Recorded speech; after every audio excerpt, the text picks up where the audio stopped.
pendant que vous êtes là, je vais vous dire un truc. Ça, vous voyez, regarde. Je peux vous le dire. Puisque votre film, il sortira plus tard. Ça, c'est un magnétophone professionnel d'écoute. Il est branché sur mon téléphone.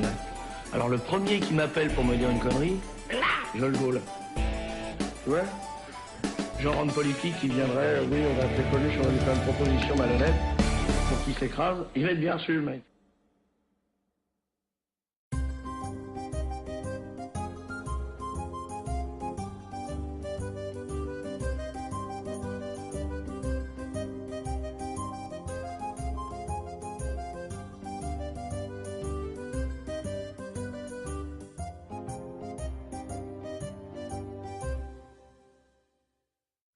Monsieur le ministre, vous avez bien voulu nous recevoir dans votre bureau de l'UDSR au soir de l'attentat auquel vous avez échappé grâce à votre sang-froid. Que pouvez-vous nous dire? Ce que j'ai déjà déclaré à vos collègues de la presse. Je ne dirai rien qui puisse ajouter au désordre des esprits. Mais il est logique de penser que le climat de passion politique créé par des groupements extrémistes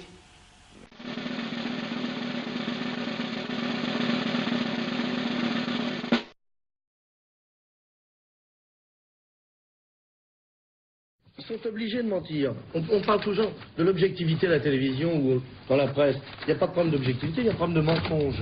Regardez. Vous avez ici, si on pouvait approcher une caméra. La une alors. La une, par exemple. Oui. Vous avez ici le Figaro et l'horreur, comme dirait mon camarade Magda, ici présent. Vous voyez, la couverture n'est pas du tout la même. Vous voyez, la couverture n'est pas du tout la même. Mais par contre, dès que vous ouvrez le journal, allez-y, ouvrez le journal. Vous avez le même après. Vous voyez, cette page-là et cette page-là, c'est la même. Vous voyez, et si vous continuez, c'est pareil. Voilà. Vous voyez, moi, je n'invente pas. Je les invente pas, moi, les trucs. Vous voyez, c'est écrit dessus, là.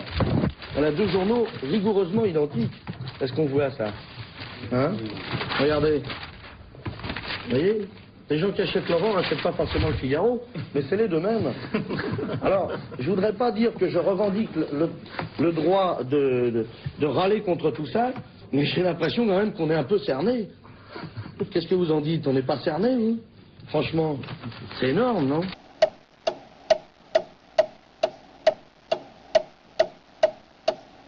Le Fonds monétaire international s'est réuni aujourd'hui pour parler de la dette du tiers-monde. Les plus importants économistes de notre époque étaient présents. La France a déclaré par la voix de M. Raymond Barre: il faut réconcilier le service indispensable de la dette extérieure et le rythme de croissance minimal pour que les pays endettés puissent continuer à développer leur économie. Ce qui signifie en clair: il faut maintenir autant que possible les pauvres dans la merde pour qu'ils continuent à bosser.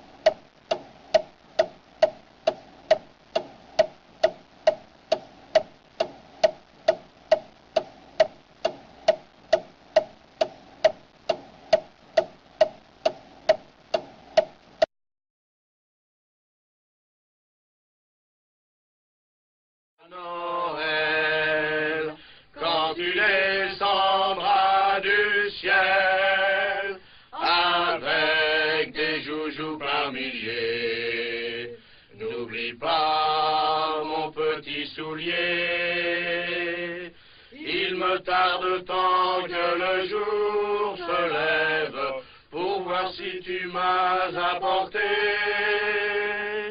tous les beaux joujoux que je vois en rêve et que je t'ai commandé.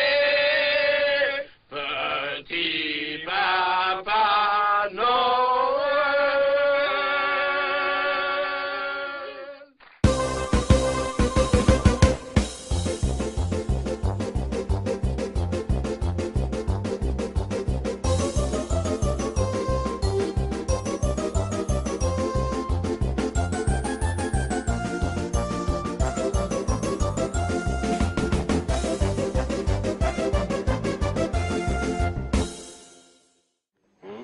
Mais en fait, le mec qui m'a mis 16% dans son journal, c'était encore pour vendre son journal. À mon avis, il les avait pas, les 16. Ils n'avaient pas. Oui. Bon. Et les 500 maires, vous les aviez pas non plus? Ah, mais je les ai jamais cherchés. Ah bon? Non. On l'avait dit, mais... ouais. Ah ben moi j'avais dit, moi j'ai menti tout le temps. Chacun son boulot. Hein. Bon, mais alors, Je faisais de la politique, il faut pas déconner. à partir du moment où vous êtes présenté, il y a eu un boycott et tout d'un coup, Coluche a été interdit C'est d'antenne. pas tout à fait ça. Pendant que je me suis présenté, ça a très bien marché. C'est quand les autres se sont présentés que ça s'est gâté. Vous voyez? Moi, tant que Giscard et Mitterrand n'ont pas été candidats, ça se passait très bien. Oui. Dès qu'ils l'ont été, ça a été terminé. Ah oui. Ah oui, j'avais plus droit à la parole. Vous avez fait du coup une grève de la faim pour avoir un temps d'antenne comparable aux autres. Hein. Et nous allons voir un extrait de la conférence de presse que vous avez donnée à ce J'ai moment-là souffert, vous savez, j'ai beaucoup pour souffert. annoncer votre grève de la faim. Voici ce document qui nous a été prêté par Richard Jacques Merlino. Jacques Merlino, dans cette... on arrive, non? Salut Coluche. Avec Crépeau, il y avait un truc à dire vachement important, non? Moi, je propose que les journalistes fassent grève de la faim pour qu'on vire tous leurs patrons en général. C'était court du repas, ils sont restés très longtemps, ces gens. Et n'importe lequel de préférence en particulier. J'ai reçu des lettres de menaces de la police, je les ai montrées à la police, ils m'ont fait off. L'air de dire ça c'est pas une vraie, nous on les connaît les vrais. On les engueule.